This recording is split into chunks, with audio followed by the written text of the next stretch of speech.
여러분, 지킬 박사와 하이드라는 소설 다 아시죠? 이 스티븐슨이라는 분이 쓰신 책인데, 쓴 내용인데, 한 동네에 아주 훌륭한 지킬 박사라는 아주 유명한 성자같이 불리는 사람이 있었습니다. 사랑 많고 동정심 많고 인자하고 과부와 고아와 사회의 어려운 사람들을 돌아보고, 그래서 사람들에게 다 존경을 받는 성자 같은 사람이었었어요.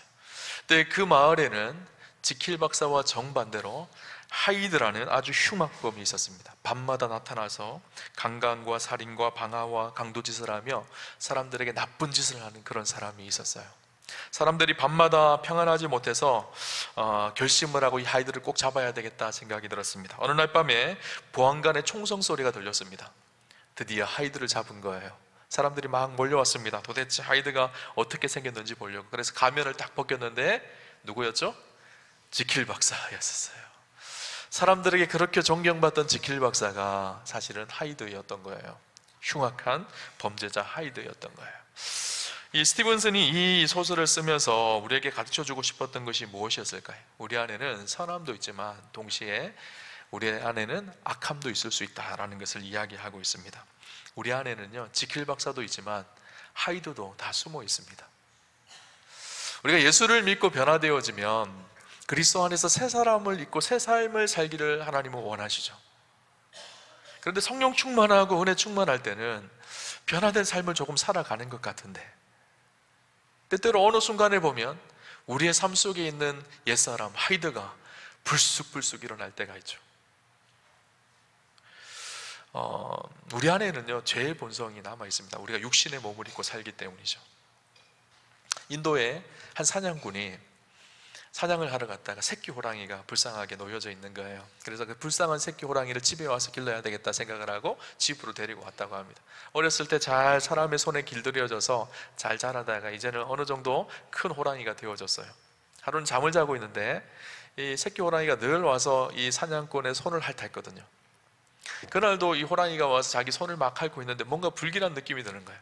자다가 눈을 딱 보니까 맹수 호랑이가 자기 손을 확 물려고 준비하고 있는 거예요. 눈빛을 봤는데 그 전에 그 자기가 길들였던 호랑이의 모습이 아닌 거예요. 완전히 맹수여서 자기를 잡아먹으려듯이 그렇게 막 달라들고 있었던 거예요. 그때 마침 옆에 총이 있어서 그 총으로 호랑이를 죽여서 겨우 목숨을 건졌습니다. 근데 가만히 보니까 어떻게 이 일이 일어났는가를 보니까 자기가 손에 상처가 났는데 그걸 붕대로 이렇게 감고 있었는데 이 호랑이가 핥으면서 붕대가 풀려진 거예요. 그러면서 핥으면서 피 맛을 본 거예요. 사람의 피 맛을 보고 피 냄새를 맡으니까 이 맹수의 본능이 일어나기 시작했던 것이죠. 근데 제가 이 이야기를 들으면서 우리 안에도 그럴 수 있겠다는 생각이 들었어요. 예수 믿고 변화되어서 살아가다가 어느 순간 육신의 본능에 우리의 삶이 이끌리기 시작하면 나도 모르게 돌연히 그렇게 죄된 모습으로 회개하려고 하는 것이 우리의 본성이 있는 것이죠. 한 교회에 부흥회가 있었다고 합니다. 부흥회 끝나고 모두가 은혜 받았는데 한 장로님과 장로님 아내 되는 권사님이 교회에 이불을 싸들고 온 거예요. 그래서 목사님 생각하기에 이분들이 부흥회 때 너무 큰 은혜를 받아서 교회에 와서 이제 철회하면서 그렇게 지내려나 보다 생각을 했어요. 그래서 그 권사님에게 물었어요. 왜 권사님 이불 싸들고 왔냐고 그렇게 물으니까 그 권사님 하는 말이, 제가 교회에 살려고 하는 것은요, 저희 남편은 교회에 오면 천사 같은데 집에만 가면 악마 같아서 제가 교회에서 살아야 되겠다 생각을 했다는 거예요. 혹시나 우리의 모습은 아닌가요? 교회에 오면 천사 같은데 세상 속에는 그냥 악마처럼 막 살아가는. 여러분, 예수 믿으면 하나님 앞에 우리가 변화되기를 하나님은 원하십니다. 그런데 때때로 불쑥불쑥 일어나는 우리의 죄의 본성, 육신의 본성 때문에 무너질 때가 얼마나 많은지 몰라요. 오늘 사도 바울도요, 사실 그 두 가지 모습 때문에 탄식하고 있는 장면이 오늘 본문의 장면입니다. 오늘 본문은 사도 바울의 갈등의 모습이 나오는데 24절에 보면 오호라 공고한 자로다, 누가 사망의 몸에서 나를 건져내랴. 자신을 향해서 오호라 나는 공고한 사람이다 이렇게 가슴을 치며 탄식하고 있는 장면이 나와요. 오늘 본문을 보면서 신학적으로는 두 가지 해석이 있습니다. 이 모습이 바울이 예수 믿기 전에 죄된 자신의 모습을 보면서 탄식하는 것이라고 보는 관점이 하나가 있고요, 또 한 가지 관점, 예수 믿고 난 이후에도 예수를 믿으면서 의롭게 살아가기로 그렇게 소망하지만 불쑥불쑥 일어나는 자기의 죄악의 문제 때문에 탄식하는 고백이라고 보는 관점도 있어요. 저는 오늘 이 후자의 관점으로 좀 말씀을 나누려고 해요. 성경을 보면요, 15절에 이렇게 얘기합니다. 내가 행하는 것을 내가 알지 못하노니 곧 내가 원하는 것은 행하지 아니하고 도리어 미워하는 것을 행함이라. 바울 안에는요, 내가 이렇게 살고 싶다는 원함이 있었어요. 그렇게 살고 싶은데 안 되는 거예요. 오히려 내가 살기 원하지 않는 미워하는 모습이 불쑥불쑥 내 삶 속에서 일어나는 거예요. 그것 때문에 탄식하고 있는 거죠.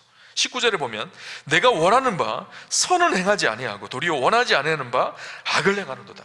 내가 원하는 것은 하나님의 말씀대로 선을 행하며 그렇게 사는 것을 원하는데 도리어 원하지 아니하는 바 악을 내가 행하고 있다는 거예요. 22절 23절도 볼까요? 내 속사람으로는 하나님의 법을 즐거워하되 내 지체 속에서 한 다른 법이 내 마음의 법과 싸워 내 지체 속에 있는 죄의 법으로 나를 사로잡는 것을 보는도다. 내 속사람이 원하는 것은 하나님의 법을 즐거워한다는 거예요. 우리가 예수 믿으면 그렇잖아요. 하나님의 말씀대로 순종하며 사는 것이 즐겁고 말씀대로 사는 것이 기쁘고 그래요. 그런데 내 마음속에, 내 몸속에 다른 법이 또 하나 있다라는 거예요. 그 다른 법이 내 마음의 법과 싸워서 내 지체 속에 있는 죄의 법으로 나를 사로잡아 갔다라는 거예요. 내가 말씀대로 하나님의 뜻 가운데로 살고 싶은데 자꾸 불쑥불쑥 내 육체의 본성이 나를 붙잡아서 그렇게 살지 못하는 자신의 모습을 보며 탄식하는 거예요. 그러면서 24절에 오호라 나는 공고한 사람이로다. 이 사망의 몸에서 누가 나를 건져내. 우리가 읽을 때 그냥 오호라 나는 공고한 사람이로다 이렇게 읽지만 바울은 이 글을 쓰면서 그렇게 쓴 것은 아니에요. 정말 가슴을 치면서 오호라 나는 공고한 사람이로다. 누가 나 이 사망의 몸에서 나를 좀 건져내 줄 수가 있느냐.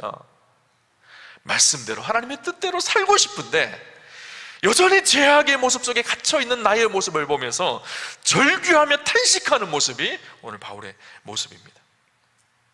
괴로웠던 거예요. 자신의 모습 때문에. 우리도 그렇지 않나요?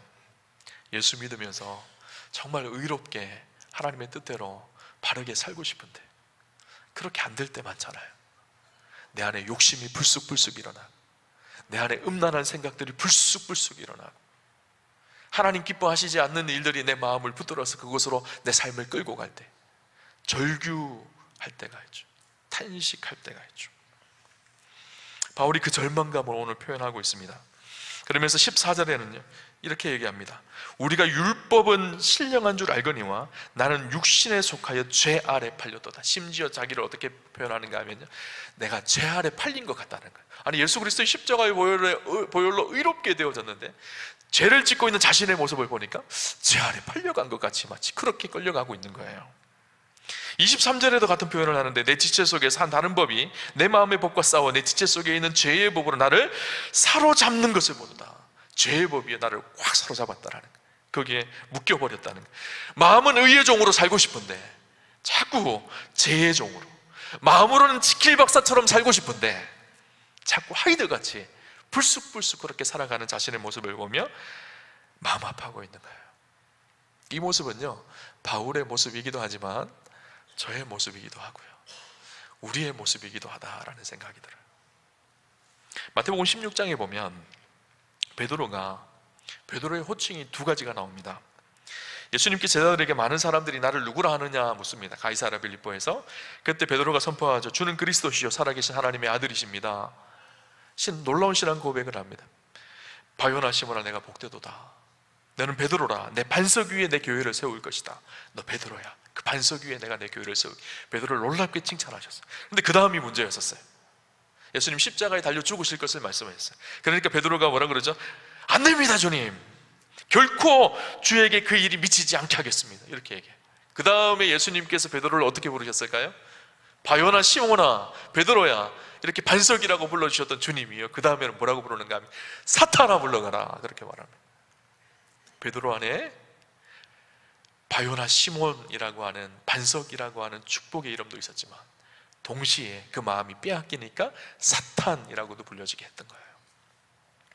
우리 안에도요, 이 두 가지 마음이 언제든지 공존할 수가 있습니다. 하나님의 뜻대로 살려고 부단히 노력하지만 때때로 우리의 삶 속에 육신의 소욕과 세상의 정욕의 마음에 빼앗겨서 불쑥불쑥 과거의 나로 회귀하려고 하는 회귀 본능이 우리 안에 있는 것이죠. 22절 23절을 보니까 내 속사람으로는 하나님의 법을 즐거워하되 내 지체 속에서 한 다른 법이 내 마음의 법과 싸워 내 지체 속에 있는 죄의 법 아래로 나를 사로잡아가 오는 것을 보는도다. 두 법이 있는데 죄의 법과 하나님의 말씀의 의의 법이 싸워서 죄의 법이 이겨서 내 삶이 죄의 법에 끌려가 사로잡혀가고 있다는, 붙들려서 꽁꽁 묶여서 그렇게 사로잡혀가고 있는 그 모습을 보면서 오라 나는 공고한 사람이로다, 이 사망의 몸에서 누가 나를 건져내랴, 이렇게 탄식하고 있는 거예요. 오늘 본문을 보면 좀 의아함이 있었어요. 우리가 이런 일들이 있을 때, 예수 믿고 살아갈 때 내 안에 일어나는 죄의 문제 때문에 많은 사람들은 어떻게 할까요? 이거 좀 숨기고 싶지 않나요? 감추고 싶은 일 아닌가요? 저는 목사잖아요. 목사여서 정말 말씀대로 살았으면 좋겠어요. 그런데 그렇게 안 될 때가 있어요. 불쑥불쑥 내 안에 욕망이 일어날 때가 있고, 불쑥불쑥 음란한 마음이 일어날 때가 있고, 아니 말씀대로 언제나 담대하게 승리했으면 좋겠는데 두려움이 확 밀려와서 그 두려움에 확 붙들릴 때도 있고, 그런 저의 모습을 보면요 답답합니다. 그러면요 몰래 숨기고 싶어요. 성도들이 이 모습 보면 안 되는데 어떻게 하면 좀 잘 감출 수 있지? 이렇게 생각하는 게 사람들의 마음이거든요. 그런데 오늘 바울은 어떻게 하죠? 아주 담대하게 털어내놓고 이야기하고 있어요. 그것도 로마 교회에 편지를 보내면서 굳이 하지 않아도 될 말을 꺼내서 해서 아직 일면일식도 없는 로마 성도들에게 오호라 나는 공고한 사람이로다, 누가 사망의 몸에서 나를 건져내랴, 이렇게 탄식하며 편지를 쓰고 있는 거예요. 왜 그랬을까요? 야, 예수 믿어도 별일 없어. 예수 믿는 것은 의롭게 구원받는 것이지만 늘 죄에 갇혀서 그렇게 살 수밖에 없는 게 우리의 인생이야, 그거 가르쳐 주려고 했을까요? 아니죠. 우리가 알아야 될 중요한 사실 한 가지가 있습니다. 바울의 이 탄식은요 자신에 대해서 절망이지만 동시에 이 절망이 있기 때문에 하나님을 바라보게 하는 탄식이라는 사실이에요. 자신의 한계와 자신의 연약함을 알기에 그 연약함과 한계를 인식하고 탄식하고 하나님 앞에 나아갈 수 있는 디딤돌이 되어진 거예요. 그죠? 자신의 밑바닥을 완전히 보게 되어진 거예요. 내가 괜찮은 사람인데, 나 괜찮게 살 수 있는 의로운 사람인데, 그렇게 생각했던 사도 바울인데 그렇게 살 수 없는 자신의 한계를 바라보고 있는 것이죠. 그러니까 어떻게 해야 될까요? 자신의 한계를 인정하고 예수님을 바라보기 시작하는 거예요. 누가복음 15장에 보면 탕자에 대한 비유가 나옵니다. 둘째 아들이 집을 나가죠. 아버지 재산을 다 가지고 집을 나가요. 허랑방탕하게 살아갑니다. 나중에 어떻게 되죠? 그 재산을 다 탕진하고 돼지 우리에 들어가서 돼지를 치고 돼지의 지업 열매를 먹습니다. 그때서야 자기의 한계와 절망을 깨닫습니다. 자신이 죄인이라는 사실을 깨닫죠. 죄가 무엇이었을까요? 나쁜 짓을 한 것도 물론 죄이지만 더 나쁜 짓은요 아버지를 떠난 것이 죄였었어요.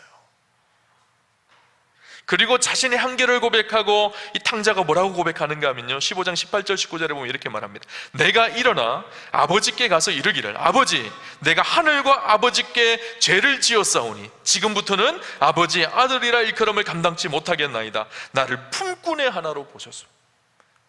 아버지 저는 죄인입니다. 이제는 죄를 지었으니까 아버지 앞에 아들로 살 수 없고 품꾼으로 살겠습니다. 자신의 절망을 본 거예요. 그리고 탄식한 거예요. 그때 아버지가 어떻게 하죠? 그 아들을 품꾼으로 받아들인 것이 아니라 아들로 받아들입니다. 죄인이지만 의인이 되게 한 것이죠. 이 오호라라는 이 탄식이 바로 그런 탄식이에요. 나의 한계와 연약함을 고백하고 인정하고 하나님 앞에 자기를 쏟아놓는 거예요. 성경에 보면요 하나님의 실존을 경험하고 하나님의 임재 앞에서 자신의 한계와 연약함을 고백하는 일들이 너무너무 많이 나옵니다. 대표적인 것이요, 베드로가 밤새도록 물고기를 잡았는데 한 마리도 잡지 못합니다. 빈 그물을 정리하고 있는데 예수님께서 오셔서 어떻게 하시죠? 깊은 곳에 가서 그물을 던지라고 말하죠. 베드로의 상식과 이성으로는 깊은 곳에서 물고기를 잡을 수가 없었어요.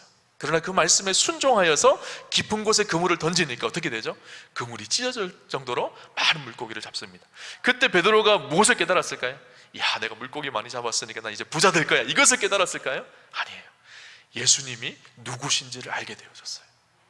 그분이 하나님의 아들이시고 메시아라는 사실을 알게 되어졌어요. 그 다음에 베드로의 반응이 무엇이었을까요? 주여 나를 떠나소서, 나는 죄인입니다. 탄식이었었어요. 자신의 연약함과 죄됨의 탄식이었던 거예요. 이사야 6장에 보면 이사야를 부르시는 장면이 나옵니다. 이사야가 고통 속에서 주님 앞에 나아갔거든요. 우시야 왕이 죽던 해에 절망스러운 상황 가운데 성소에 올라갑니다. 거기서 하나님을 바라보고 예배하다가 하늘문이 열리고 하늘의 신령한 예배를 봅니다. 영광의 보좌에 계신 주님을 보고 스랍과 천사들이 하나님을 찬양하는 그 모습을 보고 하나님의 임재와 영광을 경험했던 이사야가 뭐라고 고백했을까요? 화로도 나여 망하게 되었도다. 주여 저는 입술이 부정한 사람입니다. 입술이 부정한 중에 주님을 만났습니다.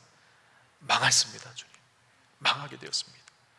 오늘 이 고백이요, 오늘 바울의 오라 난 공고한 자라고 하는 그 고백과 똑같은 고백이에요. 여러분, 이 바울의 고백, 베드로의 고백, 이사야의 고백은요, 자신을 들여다보는 탄식의 고백이었습니다. 자신의 한계와 절망을 깨닫는 시간이었죠. 그런데 오늘날 우리가 사는 세상의 특징이 있습니다. 무엇인가 하면요, 탄식이 없다 하는 거예요. 무슨 말일까요? 나는 괜찮은 사람이라는 거예요. 나는 의로운 사람이라는 거예요.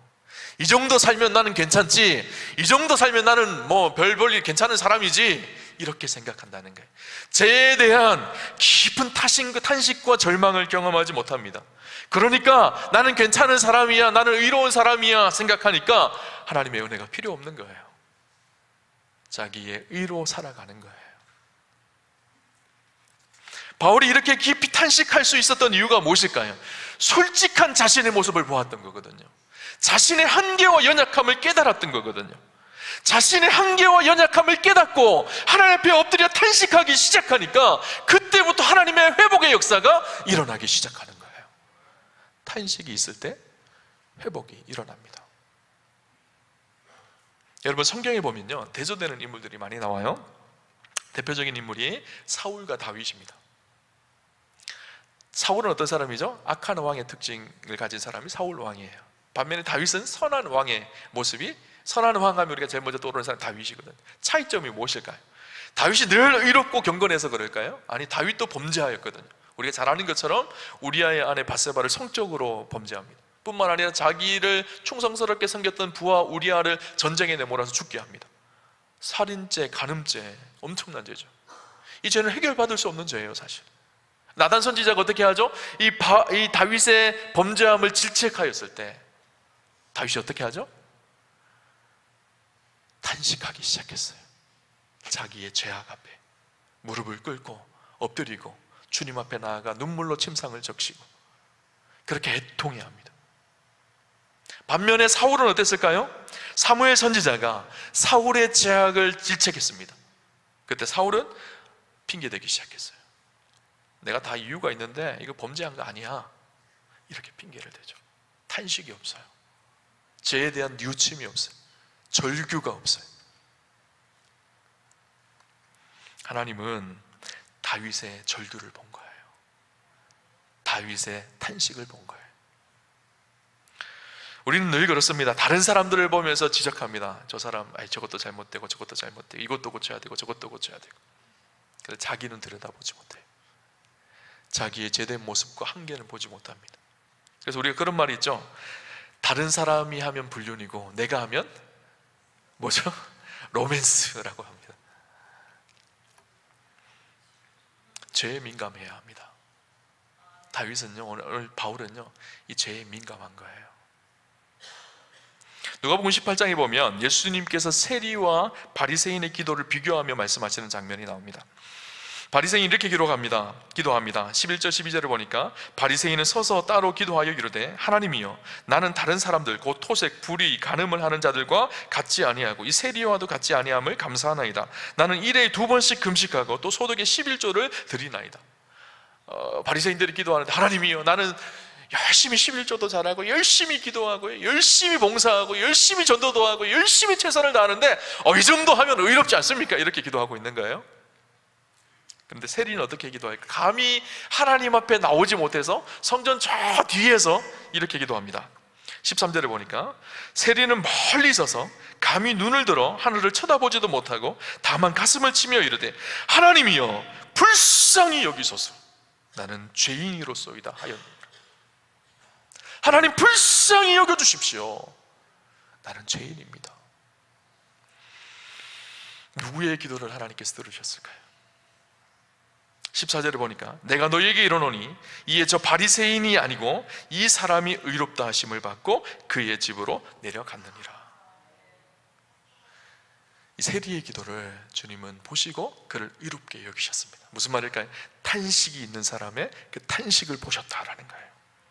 여러분, 우리 안에 이 바울의 탄식이 회복되어야 합니다. 죄에 대해서 민감하셔야 합니다. 죄는요 우리의 영혼의 암과 같습니다. 가만히 두면요 우리가 점점 그 죄에 얽매여서 우리의 영혼이 죽어갑니다. 여러분, 우리가 건강검진을 하다가 암이 발견됐어요. 그러면 처음에는 어떻게 하는가 하면요 부정합니다. 내가 암일 리가 없어, 다른 병원에 가봐야 되겠다. 또 검사하다가 또 검사하다가. 근데 이것이 진짜 암이라는 것이 확정되어지면 어떻게 될까요? 탄식이 돼요. 절망스럽습니다. 내가 잘못하면 죽겠구나. 그때부터 어떻게 될까요? 치료하려고 해요. 식단도 조절하고 병원에 가서 수술도 하고 항암 치료도 하고 그때부터 치료의 과정을 밟게 되잖아요. 죄도 마찬가지예요. 나는 괜찮아, 나는 의로워, 그렇게 살아갑니다. 그런데 내가 죄인이라는 사실, 죄가 내 안에 있다는 사실을 발견하게 되어지면 탄식이 일어납니다. 오라 공고한 사람이로다. 그 다음부터 어떻게 될까요? 하나님 앞에 나아가기 시작해요. 회복이 일어나기 시작하고 하나님의 치유가 그 다음에 일어나기 시작하죠. 여러분, 우리 안에 이 건강한 탄식이 있어야 합니다. 살아있다는 것은 무슨 말일까요? 몸부림이 있다라는 거예요. 죽은 사람은 몸부림치지 않습니다.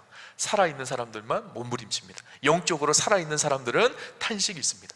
죄에 대한 아픔이 있고 탄식이 있는 것이 정상적이죠. 그런데 오늘 본문 속에 놀라운 은혜가 있어요. 우리 25절 말씀을 같이 한번 볼까요? 같이 한번 보겠습니다.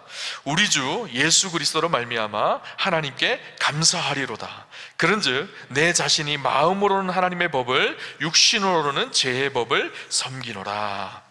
24절에 오라 나는 공고한 사람이로다. 이 사망의 몸에서 누가 나를 건져내랴. 이런 깊은 탄식을 했던 바울이요 25절로 와서 뭐라 그러죠? 우리 주 예수 그리스도로 말미암아 하나님께 감사하리로다. 완전히 분위기가 반전이 되어져요. 어떻게 이런 일이 일어나죠?